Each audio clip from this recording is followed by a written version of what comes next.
미항 나폴리에 도착을 했습니다. 하지만 이 버스에서 내리자마자 안도의 한숨은 1분을 채 넘기지 못했는데요. 나폴리 여기 너무 현생에 찌든 느낌인데요. 마테라 보고 와서 그런가?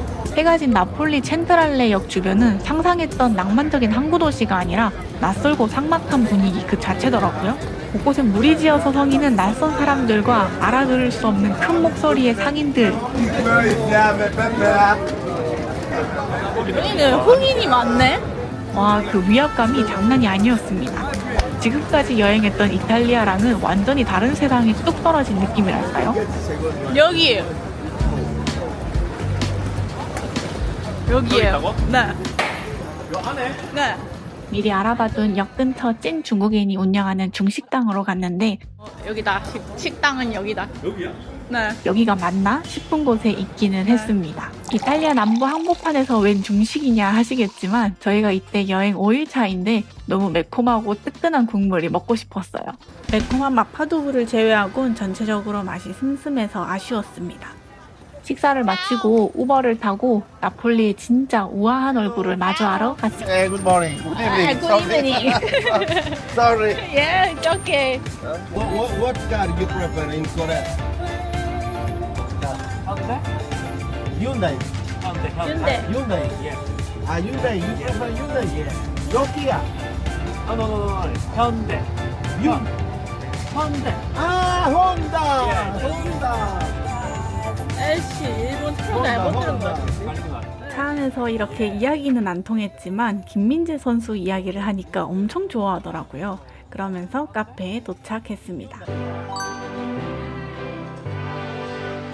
오스트리아의 CC 왕비를 비롯해 오스카 와일드, 해밍웨이 등 당대 최고의 지성들과 예술가들이 사랑했던 바로 그 전설적인 장소입니다. 저는 수백 년 역사를 간직한 화려한 샹들리에 아래에서 해밍웨이가 앉았을지도 모를 자리에서 최고급 디저트와 커피를 음미했답니다.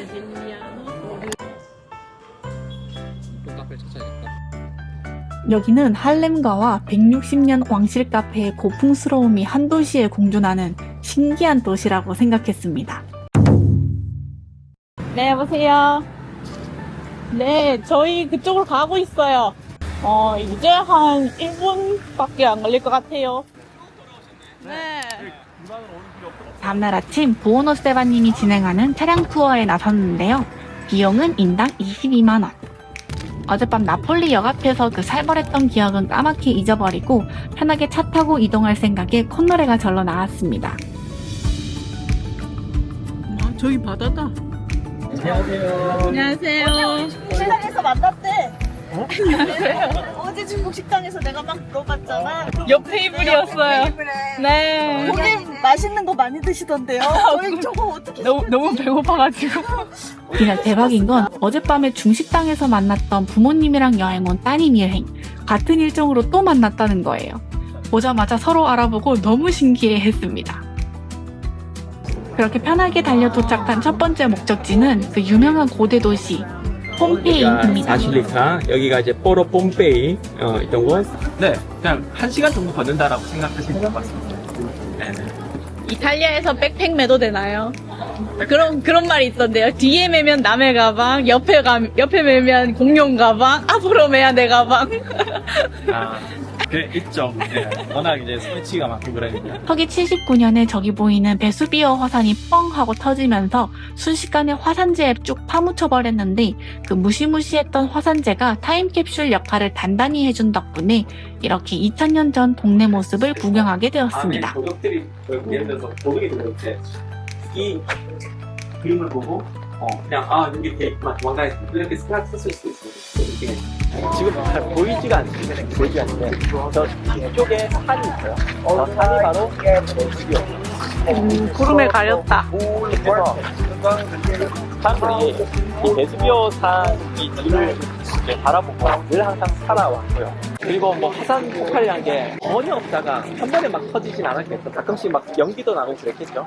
저기 안에는 헤파이스토스가 있었던 곳이라고 믿었고요.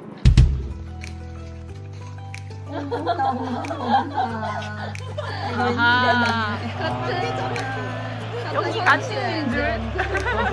그러게요. 마차 바퀴 자국부터 빵 굽던 화덕, 수로까지 옛날 사람들 참 똑똑했다 싶습니다. 유적지 안에서 사우나 시설도 보고 광장도 보고 심지어 사창가 골목까지 볼 수 있었는데요. 사창가에선 아예 벽에다가 이렇게 그림 메뉴판을 그려놓은 걸 보니 기가 막혔습니다. 돌침대라니. 작업 환경이 열악하군. 그나저나 이렇게 비좁고 딱딱한 돌침대 위에서 어떻게 볼일들을 봤을지 옛날 사람들 참 대단하다고 느꼈습니다. 이렇게 다 젖는 것도 추억 아닐까요? 맞아.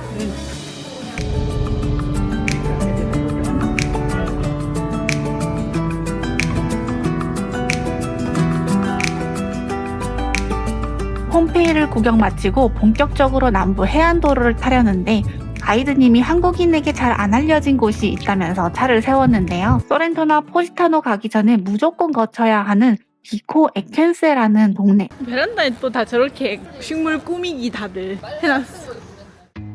아찔한 절벽 끝에다가 어떻게 저렇게 집들을 짓고 살 생각을 했을까요?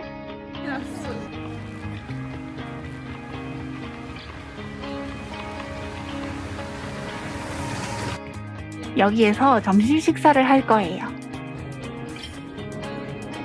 비코 에켄세에는 1930년대에 세계 최초로 길이를 재서 파는 1m 피자가 탄생한 동네라고, 이 1m 피자 아카데미가 있는 곳이라 원조의 스케일이 있다고 하는데요. 도착해서 해산물 전체 요리랑 피자를 시켰답니다. 근데 저한테는 피자가 좀 짜서 2조각 먹으니 땡이었습니다.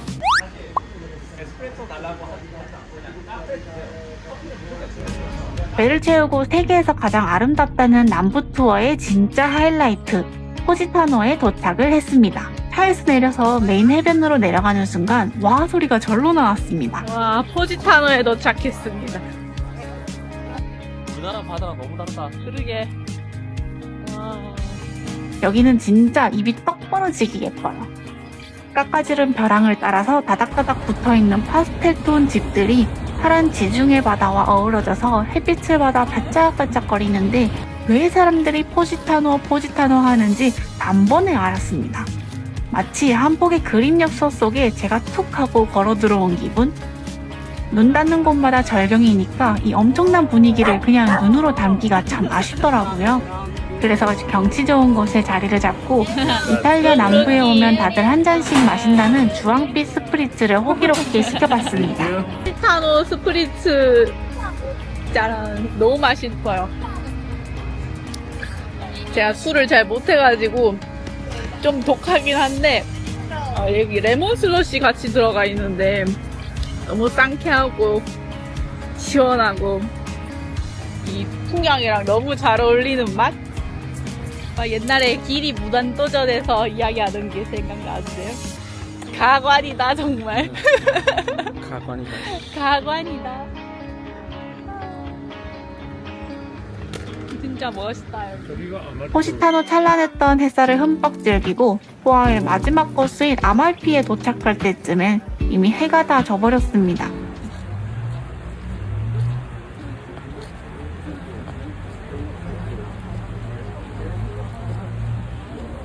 여기잖아. 와, 진짜 제대로네.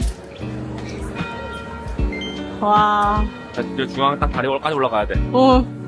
들어가서 이제 성당에서 사진도 한 방 찍고 그 거리 구경도 슬슬 하면서 나 그거 술 조금 먹었다고 얼굴이 빨개졌습니다.